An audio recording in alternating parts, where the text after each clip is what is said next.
الله رب العزت ته غوره بنده په مخلوقاتو کې هغه بنده دی چې دا د الله په مخلوقاتو باندې رحم کوي، دا د الله په بندګانو باندې رحم کوي. پیغمبر علیه الصلاۃ والسلام هم فرمایي وای هغه کس چې د الله په بندګانو باندې د الله په مخلوقاتو باندې رحم وکړي، الله رب العزت په ده باندې رحم وکړي. او هغه کس چې دا په مخلوقاتو باندې رحم ونه کړي، د الله رب العزت په ده باندې غضب وکړي. دی وجینا د الله په بندګانو کې غوره بنده الله رب العزت هغه دی چې دا د الله په مخلوقاتو باندې رحم کوي. په هر قسمه مخلوقي او هر شی چې په مخ ته ځمکه باندې ګرځي، لیکن چې په ده باندې رحم وکړه، الله رب العزت په ده باندې رحم کوي. ګورئ نه تاسو وګورئ دې ته دا کس دا ماشین یې راخستی دی د یوې ویډیو دپاره، د ځان د شهرت دپاره، د خپل ویو او د سبسکرایب سیوا کېدو دپاره دا ماشین رالی او دغه ځناور چې مخامخ ځان ته ودرولې دا ولي دا څومره ظلم کوي. الله په دې باندې څومره خفه شوی. الله رب العزت فرمایي چې تاسو د بندګانو څخه وکئ. الله فرمایي په مخلوقاتو باندې رحم وکړه.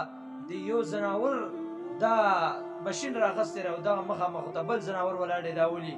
ځناور کې خو دا شعور او دا عقل نشته، دا ته مخامخ ګوري، دا ماشین راولي مخامخ دغه اولي. دا څومره ظلم کوي.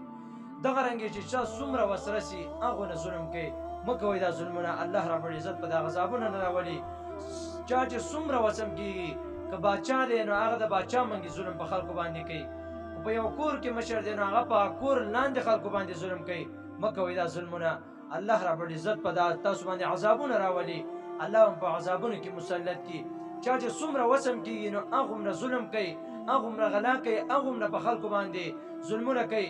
پیغمبر علیه الصلاۃ والسلام فرمایي کله چې باچاهي، کله چې مشري دا غیر ته حواله شي، داسې کس ته حواله شي چې هغه د اهل نه وي، پیغمبر علیه السلام فرمایي تاسو بیا د قیامت انتظار کوئ.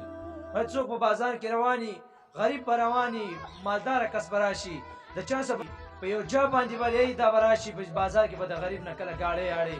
مه کوئ دا ظلمونه. چا ته چې څومره میلاو شوي، کومه طریقه چې الله ښودلې ده، کومه طریقه چې پیغمبر ښودلې ده، په هغه طریقه باندې خپله زندګي تېره کوي.